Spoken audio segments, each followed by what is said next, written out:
নমস্কার বন্ধুরা, Piyali lifestyle with village ফুডে সকলকে স্বাগত জানাচ্ছি। দুর্দান্ত একটা রেসিপি তোমাদের সাথে শেয়ার করব। ভিডিওটা স্কিপ করবে না, প্রথম থেকে শেষ পর্যন্ত দেখার অনুরোধ রইল। বাটা মাছের ঝাল করবো, আর এইভাবে করলে খেতে কিন্তু দুর্দান্ত লাগে। তাহলে কিভাবে করলাম চলো দেখে নেওয়া যাক। বন্ধুরা, মাছটা ধুয়ে চলে এসেছি। এখান থেকে আমি 4 পিস বাটা মাছ নিয়ে, তোমরা এখানে মাছটা কম বেশি করে নিয়ে নিতে পারো। এবার প্রথমে এই মাছের উপরে আমি লবণ দিয়ে দিলাম, পর আমি হলুদ নিয়ে নিলাম।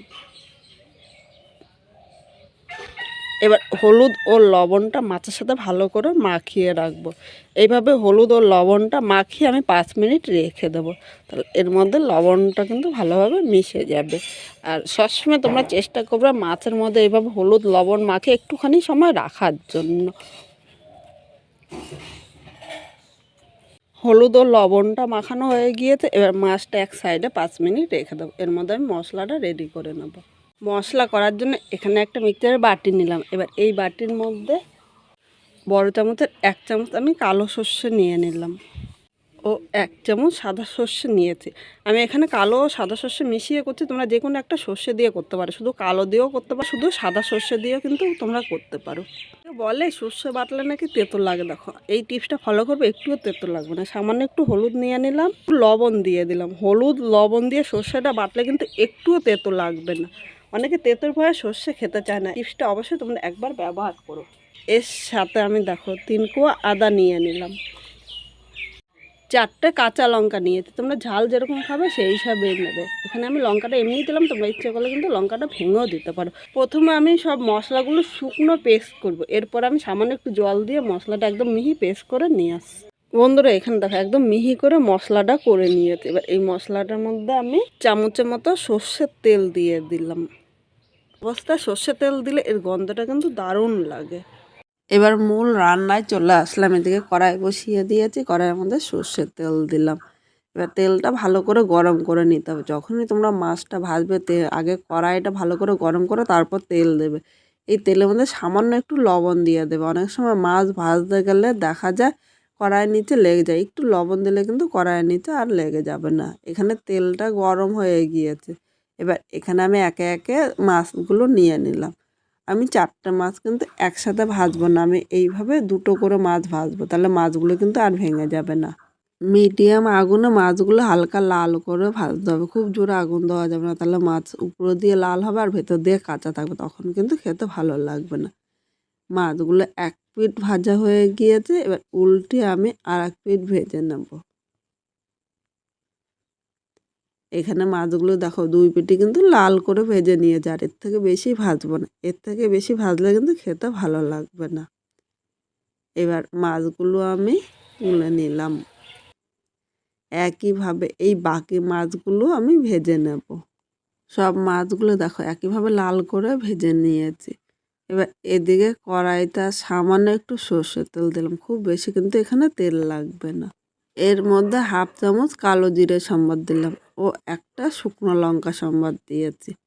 1 সেকেন্ড ভেজে নেব।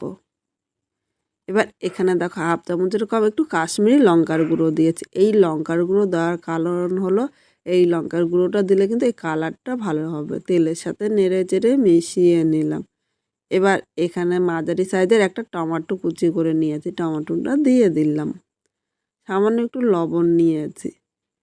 এবার তেলের সাথে টমেটোটা নেড়ে চেড়ে মিশিয়ে মিডিয়াম আগুনে 2 থেকে 3 মিনিট এইভাবেই রান্না করে নেব।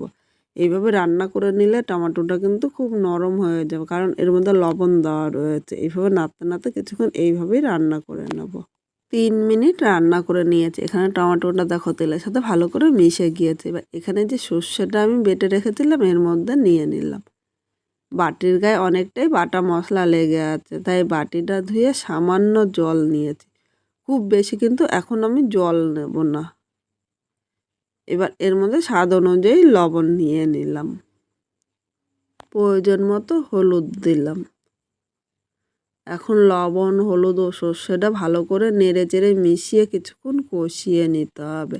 আজকে খুব সাধারণভাবে এই ঝালটা রান্না করছি, একবার দেখলে তোমরাও কিন্তু করে নিতে পারবে। এইভাবে রান্না করলে খেতে কিন্তু দুর্দান্ত লাগে। এখন জল দেবো না, জল ছাড়া কিন্তু এইভাবে মশলাটা কষিয়ে নিতে হবে। এখানে মশলাটা কষানো হয়েছে আর মশলা থেকে দেখো তেলও ছেড়ে দিয়েছে। এবার এর মধ্যে আমি উষ্ণ গরম জল নিয়ে নিলাম।